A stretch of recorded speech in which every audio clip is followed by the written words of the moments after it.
자, 반갑습니다. 한국사입니다. 오늘은 52강 북한사입니다. 286페이지부터 289페이지까지 내용을 바탕으로 북한 사회가 어떻게 변화를 했는가를 보겠습니다. 뭐 변화라고 해봤자 결국은 김일성 돼지, 김정일 돼지, 김정은 돼지 3대지에 대해서 만나보는 겁니다. 자, 갑시다. 렛츠고.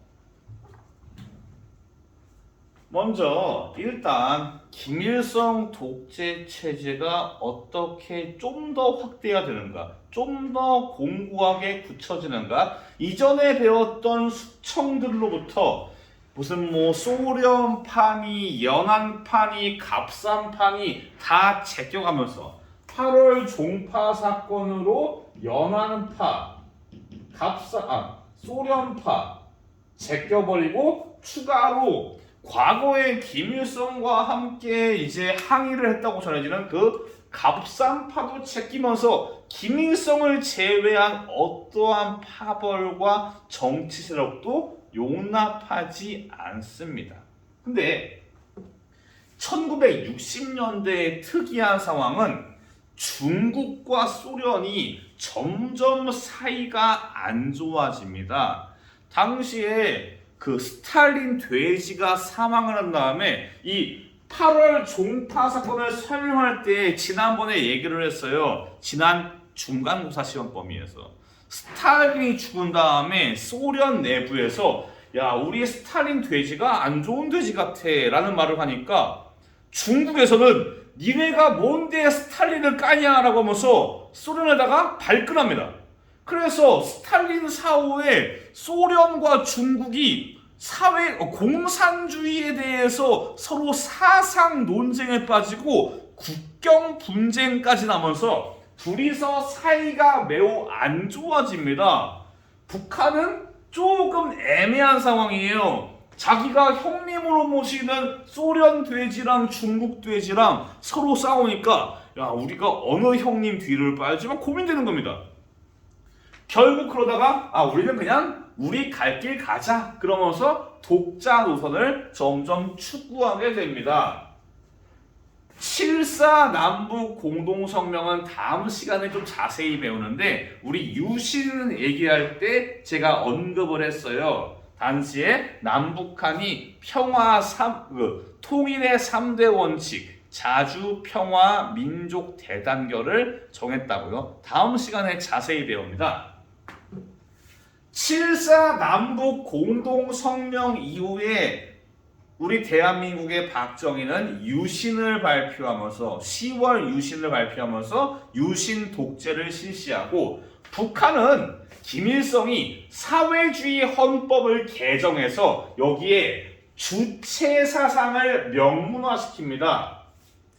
주체 사상은 제가 설명하지 않을 겁니다. 286페이지 왼쪽에 그냥 대충 읽어보시고 요거를 잘 설명할 방법이 없어요. 요게 근본이 없는 사상입니다. 근본이 없어가지고 체계화되어 있지도 않아요. 이거를 설명하자니 괜히 쓸데없이 어렵고 저도 혹시 모르죠. 주체 사상 가르친다고 민원 들어올까봐. 예. 여튼 이거를 이 주체 사상을 김일성은 자기에 대한 개인적인 숭배로 이용을 합니다. 그리하여 이제 주석제를 실시해서 뭐 입법부, 사법부, 행정부, 나발이도 간에 모든 국가 권력의 위에 있는 최정점에 국가의 주석인 김일성이 있는 거고 모든 북한의 인민들은 김일성을 마치 신마냥 숭배하는 이런 개인 숭배의 현장이 나온 겁니다. 그래서 김일성만 유일하게 다스리는 지배체제와 개인 숭배가 등장을 하는 겁니다. 숙청을 했고요. 7.4 남북 공동성명 이후에 사회주의 헌법을 제정해서 주체사상을 명문화하였다고요. 알아두시고요. 이 시기에 북한의 경제는 어땠나? 일단 아까 말한 것처럼 중국과 소련이 둘이서 아웅다웅 싸우는 상황이라서 북한이 이 둘한테 어떠한 지원을 받기가 좀 애매한 상황이에요. 그래서 북한은 결국 지 갈 길 가는 겁니다. 남에게 의존하지 않고 지가 알아서 하는 폐쇄적인 경제 정책을 실시를 합니다.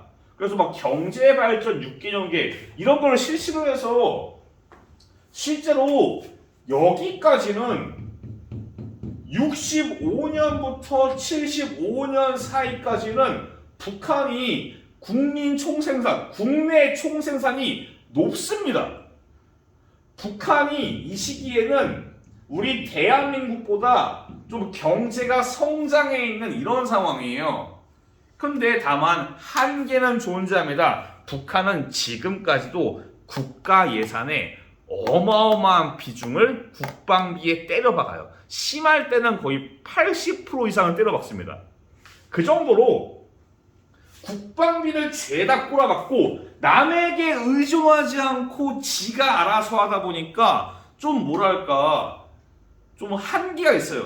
공부도 그냥 아무런 방법을 누군가 알려주지 않고 지가 그냥 보고만 앉아있으면은 쉽게 성장을 하지 않아요. 선생님이 알려주거나 학원을 가거나 뭐 공부 방법을 물어가면서 남에게 배우면서 발전하는 경우가 좀 더 좋습니다. 자기주도 학습은 맨 땅에 헤딩이 아니에요. 하는 방법을 깨우친 다음에 진행하는 거거든요. 여튼 당시의 북한 경제는 자립적이긴 한데 자립적이지 않은 겁니다. 폐쇄적이었기 때문에 경제, 정보, 기술 이런 게 들어오기가 어려웠어요. 그래서 경제 성장에서 북한이 점점 한계가 됩니다. 여기 보시면은 잘 안 보일 거예요. 북한이 고도의 경제 성장을 나름대로 하다가 멈춥니다. 멈춰요. 어느 순간 한계에 도달한 겁니다. 다만 우리 대한민국은 점점 성장을 했고요. 그 차이가 있는 겁니다. 그럼 80년대로 오게 80년대. 아까 말한 70년대쯤에 슬슬 김정일이 후계자로 등장을 해가지고 80년대에는 이 김정일이 정책을 추진하기도 하는 등 정치의 전반에 나섭니다. 근데 이 80년대가 북한한테는 흑역사 그 자체입니다.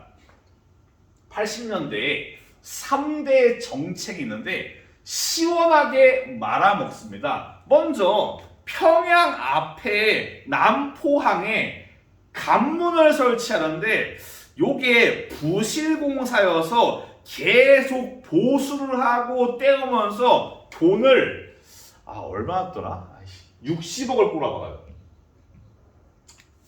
지금 이 수치가 저 지금 가물가물해서 그러니까 좀 양해를 부탁드려요. 이 또한 당시에 80년대 우리가 서울 올림픽을 유치하니까 북한이 여기에 대해서 우리가 질 수 없지라고 하면서 세계 청년 학생 축전이라는 그 약간 좀 공산주의 계열의 유니버시아드 대회 뭐 이런 거를 해요. 근데 여기에 꼬라박은 게 제 기억에는 80억인가? 가물가물해 지금 미안해요. 그리고 합성 섬유인 비난론을 만드는데 문제는 이 비난론은 옷감이에요. 근데 땀 흡수가 되지 않는 기적의 미라클입니다. 땀 흡수가 되지 않는 섬유. 여기에 한 70억 날렸나? 거의 가물가물한데 이 세 개를 합쳐서 거의 200억 달러를 날려버려요. 전혀 쓸데없는 부실공사에 자기들의 체제를 과시하는 허세용 행사에 땀 흡수가 안 되는 합성 섬유 만든다고 돈을 200억 달러를 꼬라박았습니다. 나라가 안 망하는 게 신기합니다. 경제 위기가 오지 않는 게 신기해요. 북한이 이지랄을 하니까 경제 위기가 점점 북한을 만나러 다가오는 겁니다.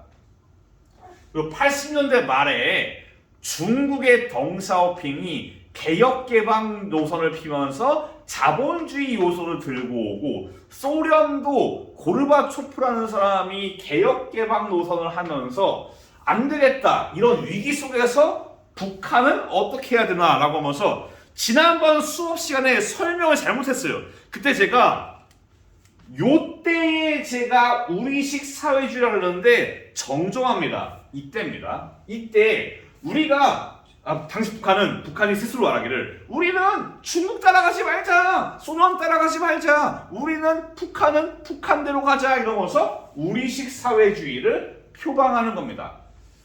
요거는 교과서에 없어요. 시험에 나오지는 않습니다. 그냥 맥락상으로 이렇게 북한이 마태해하기 시작하는구나. 다음, 김정일 정권입니다. 일단 김일성은 94년도에 죽습니다. 그리고 김정일이 이제 정권을 장악해서 헌법을 바꿔요. 과거에 김일성이 있는 자리는 건드리지 않습니다.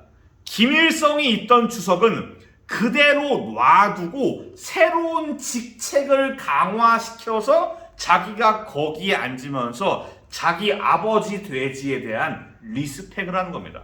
그래서 주석은 놔두고 국방위원장의 권한을 강화해서 보통 김정일 국방위원장이라고 당시의 뉴스에서 호칭을 했어요.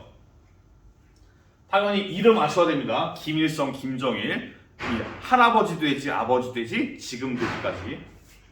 아까 말한 요 시기에 경제 위기가 있었어요.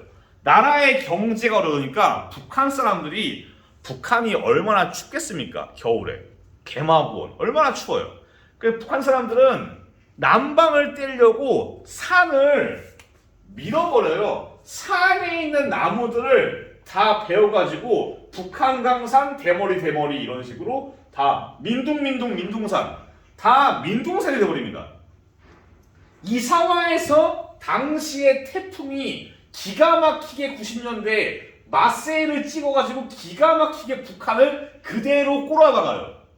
우리 강산 민둥 그런 상황인데 태풍이 지나가니까 싹 쓸리면서 태풍으로 완전히 나라 경제가 곱창이 나는데, 당시에 핵개발을 추진하면서 대북제재까지 그랜드 크로스 3박자 3위일체가 제대로 꼬라박으면서 북한의 경제를 완전히 아작냅니다. 그거를 고난의 행군이라고 보통 표현을 해요.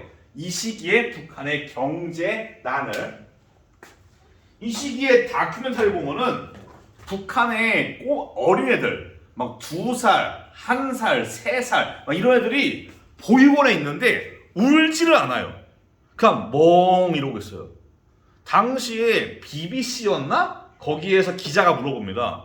얘네들 왜 이러고 있냐고. 그러니까 울어도 먹을 게 안 온다는 걸 아니까 애들이 울지를 않는데요. 그만큼 당시에 얼마만큼 굶어 죽었냐 논란이 있으면 사실 이게 북한의 지표, 영국의 지표, 전 세계적인 지표, 미국의 지표 다 다른데 일반적으로 10만 명 이상이 굶어 죽지 않았나라고 말을 하기도 해요. 실제로. 근데 수치가 달라요. 실제로 287페이지의 그래프를 보시면은, 그래프가 고난의 행군 시기에 쫙 사망률이 늘어납니다. 사망률이 쭉쭉 늘어나요. 그 이유가 바로 이 고난의 행군 시기에 말도 안 되는 대참사라고요. 이 대참사에 당시의 김정일은 체제를 안정시키기 위해서 선군 정치를 표방합니다. 선군 정치, 군대가 우선입니다. 모든 경제 정책 등등등 국가의 정책, 보급, 배급 등등 모든 거를 다 군대가 먼저 하는 겁니다. 식량도 군대가 먼저, 그런 식으로. 경제가 완전히 곱창난 걸 아니까 당시에 김정일은 뭐 나진선봉 경제개발기구 이런 거 해가지고 대외 경제를 개방하기 위해서 노력을 하고, 당시에 이제 우리 민주당 정권이었던 김대중과 노무현 그 햇볕 정책을 실시하던 그 시점에 대한민국과의 경제협력, 금강산 관광이라던가 개성공단 그런 것들을 통해서 경제 위기를 타개하려고 합니다. 김정은이 언제 등장했냐에 대해서 논쟁이 좀 있습니다. 이게 보통 2000년대 후반부인가 아닌가 싶기도 하는데, 일단 이 화폐 개혁을 김정은이 하지 않았나라는 의견도 있습니다. 2009년도에 경제 위기에 대응해서 이 북한이 화폐 개혁을 실시해요. 요게 또 기적의 미라클입니다. 옛날 돈 1000원을 최신 돈 1원으로 바꿔주는 겁니다. 1인당 10만원 이상은 못 바꿔요. 내가 가진 옛날 북한 돈에 10만원 이상은 못 바꿉니다. 그러면은 어디에 넣을 수 있냐? 은행에 넣을 수 있어요. 북한에도 은행이 있습니다. 북한의 은행은 특이해요. 은행에 입금은 돼요. 들어올 땐 마음대로지만은 나갈 땐 아니란다. 출금이 되지 않습니다. 즉 10만원 이상의 돈들을 은행에 넣으라 그래요. 근데 은행에서는 출금이 안 됩니다. 사실상 시장에 풀린 돈을 국가가 회수하겠다는 것과 마찬가지입니다. 이 화폐 개혁의 대참사로 북한 화폐의 신뢰도가 하락되고 인플레이션이 발생하고 북한 경제가 한 번 더 곱창납니다. 시원하게.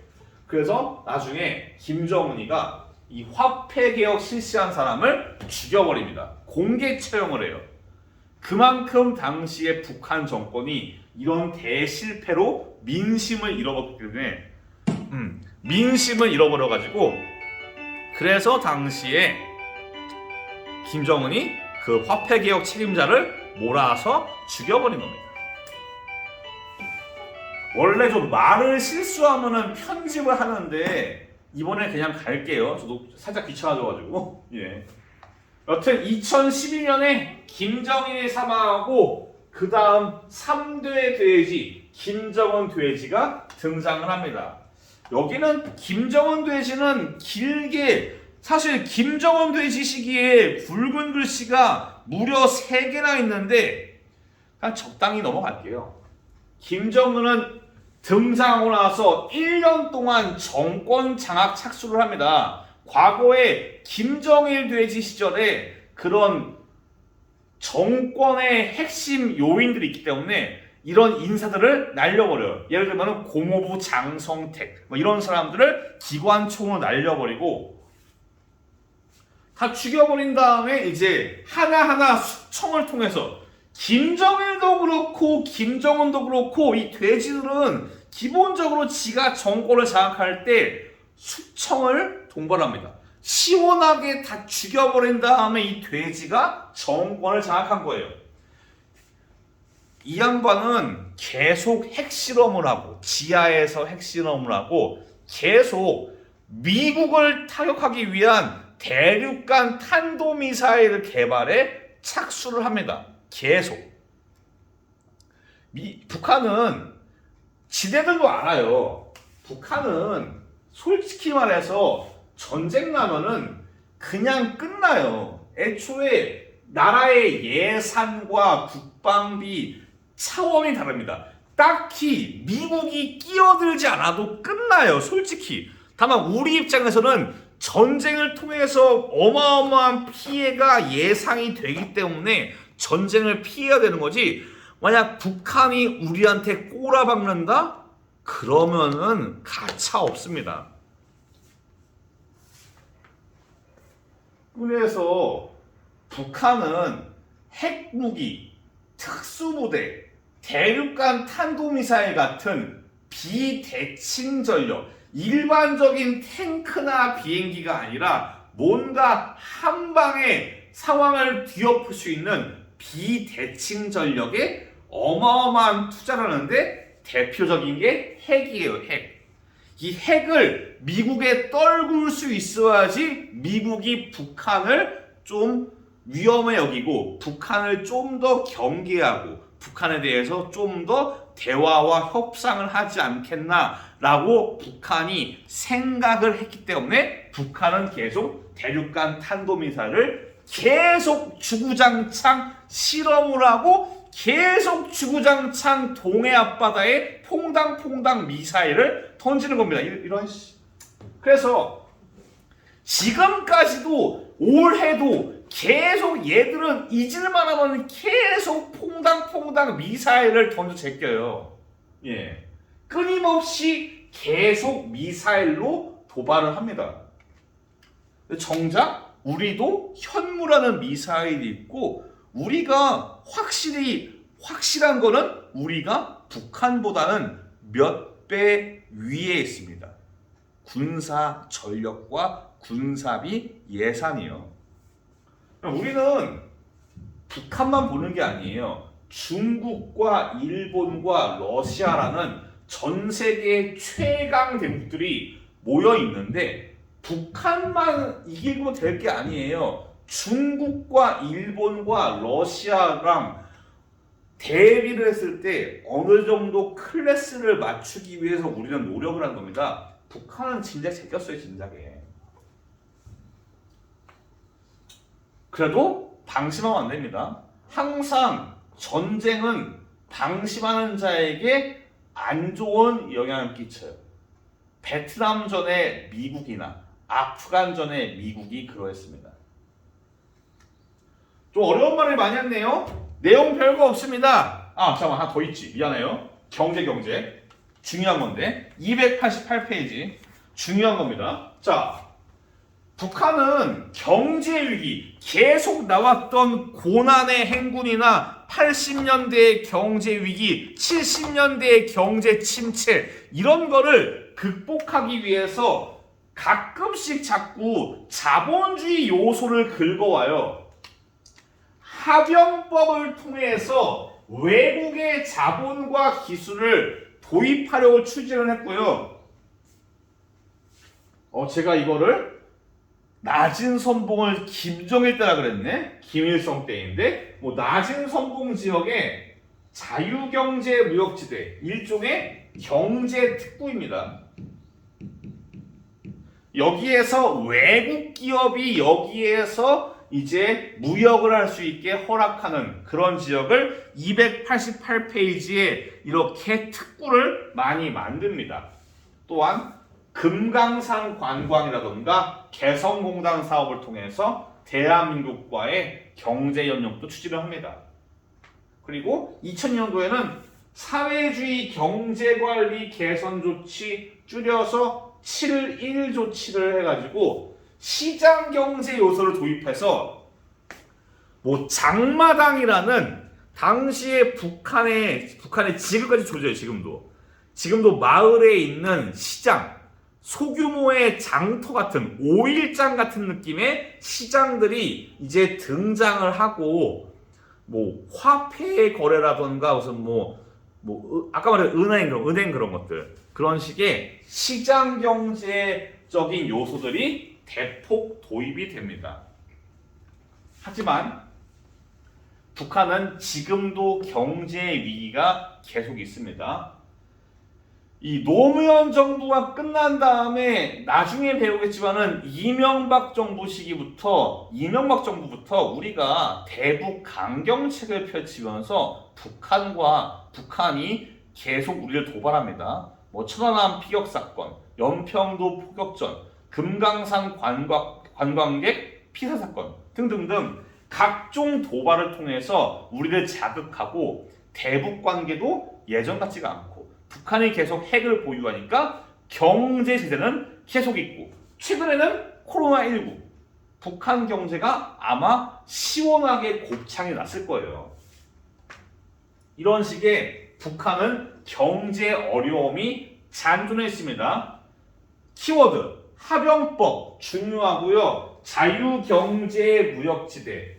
물론 이거를 특구로 표현해도 경제 특구로 표현해도 맞는 말입니다. 그리고 금강산 관광과 개성공단은 남북관계의 역사에서 좀 더 보겠습니다. 7.1 조치를 통해서 시장경제 요소가 도입이 되었다고요. 이 세 가지가 되게 많이 중요하니까 잘 보십시오. 오늘 내용 사실은 어려운 거 많이 없어요. 다만 제가 의욕에 넘쳐가지고 교과서보다 많이 설명한 게 있거든요. 그런 것들은 여러분들이 시험 공부할 때 적당히 걸으세요. 적당히. 교과서에 있는데 프린트에 있습니다. 근데 교과서에 없는데 프린트에 있다. 북한사의 경우는 그 경우는 날려도 어느 정도 됩니다. 예를 들면 이런 것들. 이런 거는 제가 의욕적으로 넣은 거고 실제로 시험에는 이게 연관이 되지 않습니다. 그래서 북한사는 교과서를 참고하시면서 공부를 해주시면 될 것 같습니다. 이런 7.1 조치 그런 거는 288페이지 왼쪽 아래에 관련 자료도 있으니까 참고하시길 바라겠습니다. 오늘 수업 여기에서 마무리하고요. 다음 시간은 이제 남북 관계, 평화 통일을 위한 우리의 북한과의 관계들, 우리가 어떤 흐름으로 북한과 갈등을 빚기도 하고 화해를 하기도 하고 그런 상황들을 만나보겠습니다. 고생 많았습니다. 다음 시간에 뵐게요. 감사합니다.